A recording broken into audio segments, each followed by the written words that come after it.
അവന്തിയെടുത്തെയും അനഘയെ വിവാഹം കഴിപ്പിക്കാൻ പോകുന്നത് അജയൻ എന്ന് നമുക്കറിയാവുന്ന ക്രിമിനലിനെ കൊണ്ടാ. ഇത് ചിലപ്പോൾ എൻ്റെ ഒരു സംശയവും. അനഘയുടെ സംസാരത്തിൽ നിന്ന് എനിക്ക് മനസ്സിലായതാ അവരിങ്ങനെയൊക്കെ ചെയ്യുന്നത് എന്ത് കണ്ടിട്ടാണോ എന്ത് ഉദ്ദേശത്തോടെയാണോ എന്നൊന്നും എനിക്കറിയില്ല. സ്വന്തം അനിയത്തെ പിടിച്ചു കൊടുക്കാൻ പോകുന്നത് ഈ കുടുംബത്തിലെ എല്ലാവരെയും അവന്തിയെടുത്തെയും അനഘയും വരെ കൊല്ലാൻ നോക്കിയതിന് റിമാൻഡിൽ കഴിയുന്ന ഒരു പ്രതിക്ക. അനഘ വന്ന് സഹായിക്കണമെന്ന് പറഞ്ഞ് കഴിയുമ്പോ എങ്ങനെ സച്ചേട്ടാ പറ്റില്ല എന്ന് പറയുന്നത്? അനഘ ഒരു സാധുവാ. ഏടത്തിയുടെ കൂടെ കൂടി തെറ്റുകളൊക്കെ അവൾ ചെയ്തിട്ടുണ്ടാവും. എന്നാലും ഇങ്ങനൊരവസ്ഥയില് കൈ ഒഴിയാൻ പറ്റുമോ അവളെ?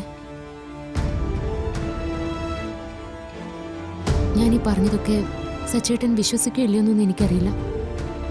ഒരു കാര്യം ഞാൻ പറയാം, അവന്റെ അടുത്ത് സച്ചേട്ടൻ കരുതുന്ന പോലൊരു സ്ത്രീ അല്ല.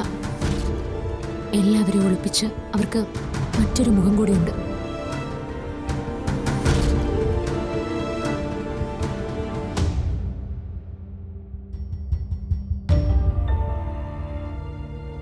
അർച്ചന ഗർഭിണിയാവില്ലെന്നും ഒരു കുഞ്ഞിനെ പ്രസവിക്കില്ലെന്നും ഒരാൾക്ക് കൂടി അറിയായിരുന്നു, സച്ചിയുടെ ഏട്ടത്തി അവന്തികയ്ക്ക്. പക്ഷെ എല്ലാം പറയുമ്പോഴും ഒരു കാര്യം കൂടെ അതിനോട് ചേർത്ത് പറയണം. ഈ സത്യം ഞങ്ങൾക്ക് മാത്രമല്ല, മറ്റൊരാൾക്കും കൂടെ ഇത്.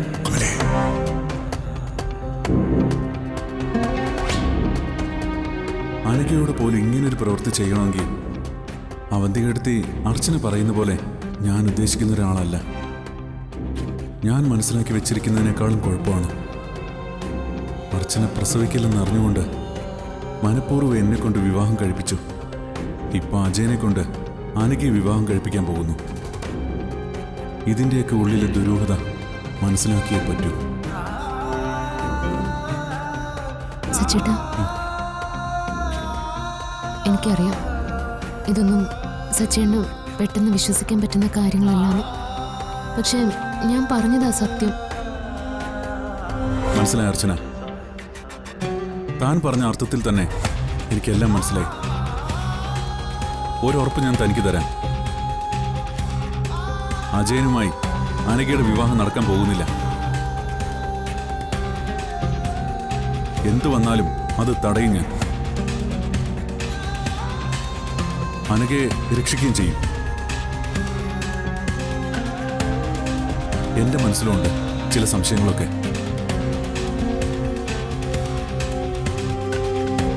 എല്ലാം കൂടി ഒരുമിച്ചുകൊണ്ട് ഞാനൊരു തീരുമാനത്തിലെത്തുന്ന സമയമേ എല്ലാത്തിനും ഉള്ളൂ.